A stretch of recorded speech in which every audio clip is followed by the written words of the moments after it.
Hello and welcome to the DSR Daily. I'm David Rothkopf. I'm joined by Riley Fessler. How are you doing, Riley? Good.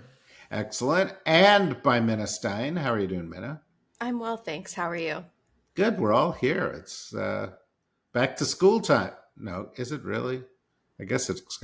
I was walking across my yard the other day and I saw some leaves that had fallen. And I was like, wait, what? Now? Isn't this early for this? But summer is winding its way down. Uh, what do you got to start us off with, Minna? Harvard and the Trump administration faced off in federal court over the government's decision to revoke $2.2 billion in research funding, citing the university's alleged tolerance of anti-Semitism as grounds for the termination. Harvard argued the move violated its constitutional rights, particularly free speech, and claimed the cuts were arbitrary, politically motivated, and bypassed proper procedures. U.S. District Judge Allison Burroughs expressed skepticism towards the government's reasoning and jurisdiction arguments, and a ruling is expected before September, when Harvard must begin closing its effective research projects. Two things. One, Harvard's going to win this round, and the government's going to lose this round. I don't know how it'll play out once it gets up to the political court, in which the government will undoubtedly try to get it to, and by that I mean the Supreme Court, which doesn't follow the law anymore; it only follows politics. And if you want more on that, by the way, go back to last week's conversation that Norm Ornstein and I had with Dahlia Lithwick about just that subject. But the other side of the coin on this one is that, as I wrote in a Substack yesterday, this is not just about the case. All of these Trump efforts to attack institutions, media outlets, and individuals are not really about whether they win or lose in the final analysis. They're about the chilling effect that the initiatives have that make universities or make media companies or make individuals say, oh, these guys are litigious. This could cost me a huge amount of money. It could cost a huge amount of time. How do I avoid it?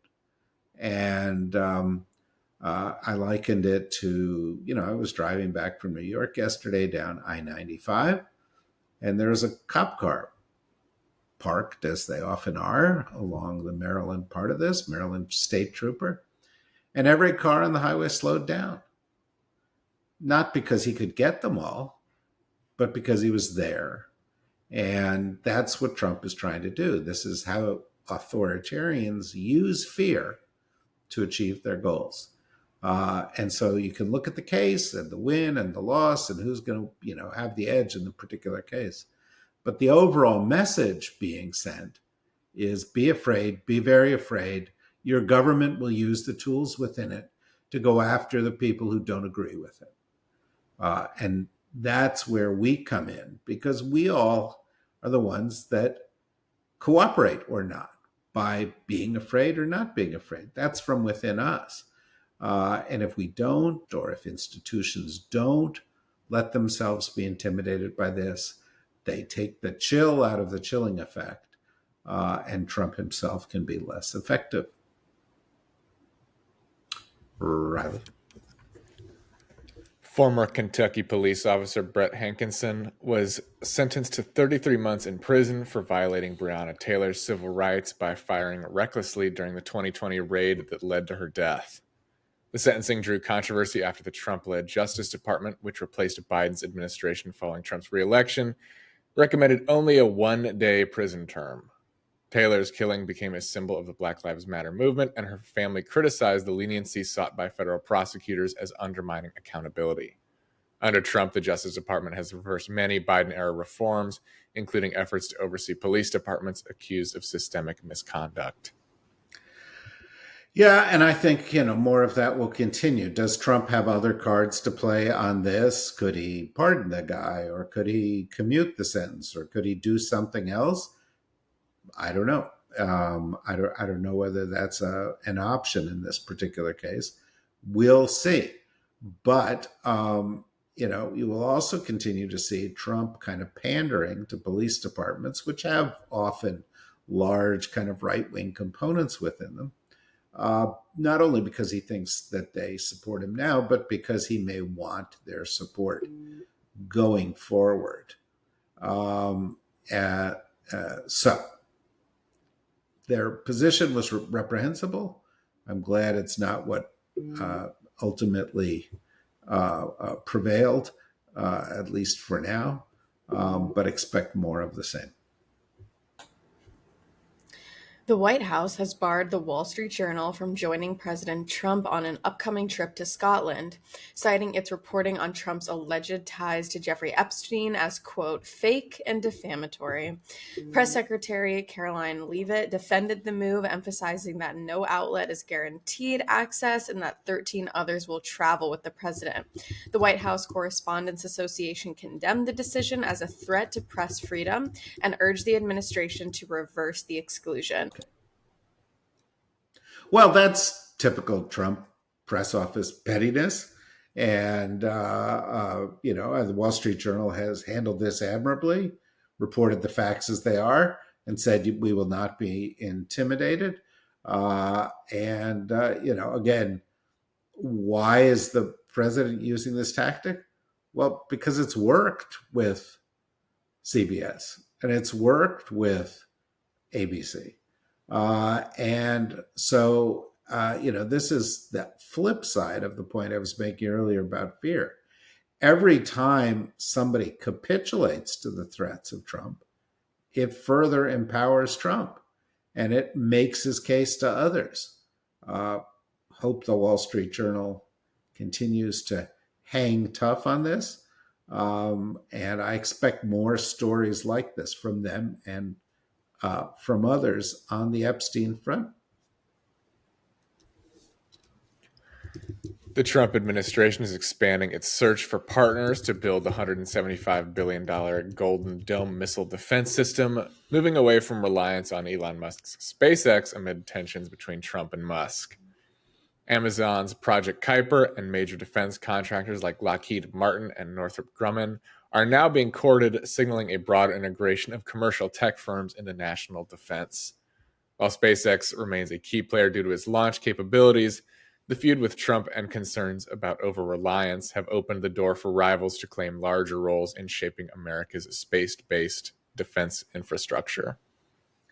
This is just boondoggle city, folks. The reality is, of course, because of the size of the United States, the idea of creating a golden dome, a missile defense that would work much the same way that the missile defense has worked over Israel, for example, is just not technologically feasible. We've had experts on our podcasts talk about this over and over again. So why do it? Well, one, Trump likes the way it sounds, and he thinks this is something he can claim credit for.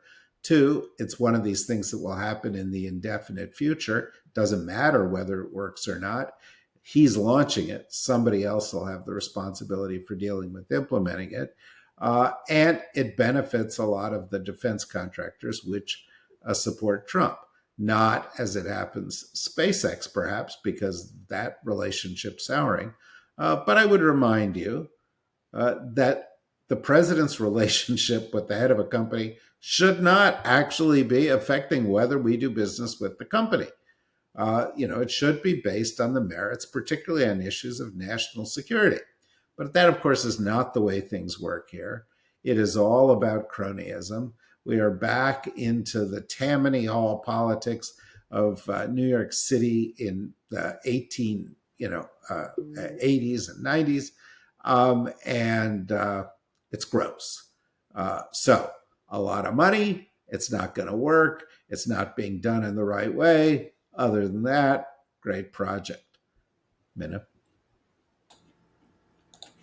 The Trump administration released over 240,000 pages of records related to the 1968 assassination of Martin Luther King Jr., despite objections from King's family, who warned the files could be misused to damage his legacy.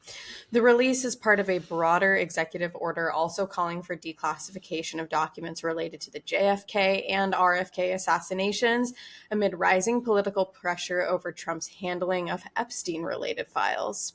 Critics, including Reverend Al Sharpton and Bernice King, called the timing a political decision, while the National Archives said more MLK-related documents will be added in the coming months. Yeah, this is classic Trump. Like, oh my God, let's distract them from Epstein. Let's do everything we can. Hey, and if we can, let's do it by attacking somebody who is a person of color. They'll see if that can work. Trump a day before said, well, the Washington Commanders should change their name back to Redskins, and the Cleveland Guardians should change their name back to Indians. Why did he do that? Because he thought it would wind up his base and say, hey, base, I'm the racist you brought to the dance with you. Don't leave me now. Because he thinks that racism trumps everything.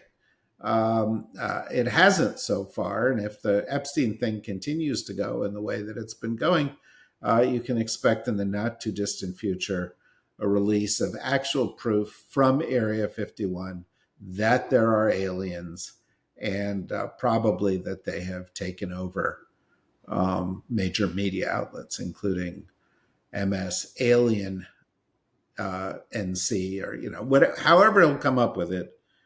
He's going to try to distract from this thing. Personally, I don't get it. I don't get why everybody thinks this Epstein thing is going to harm Trump in some new way.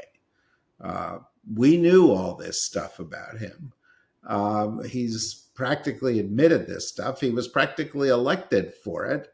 A court said he was guilty of what amounted to rape. He's been accused by 24 women of sexual assault, credibly. He is one of the great sleazebags in the history of sleazebags. He will go into the Sleazebag Hall of Fame, and we knew that.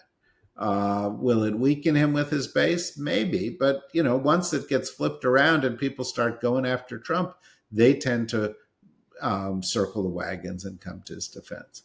He's not running for office again. And a lot of what he expects to get done will be by executive order. I think there's a legitimate chance that wounded will make him behave a little more crazily and a little more dangerously.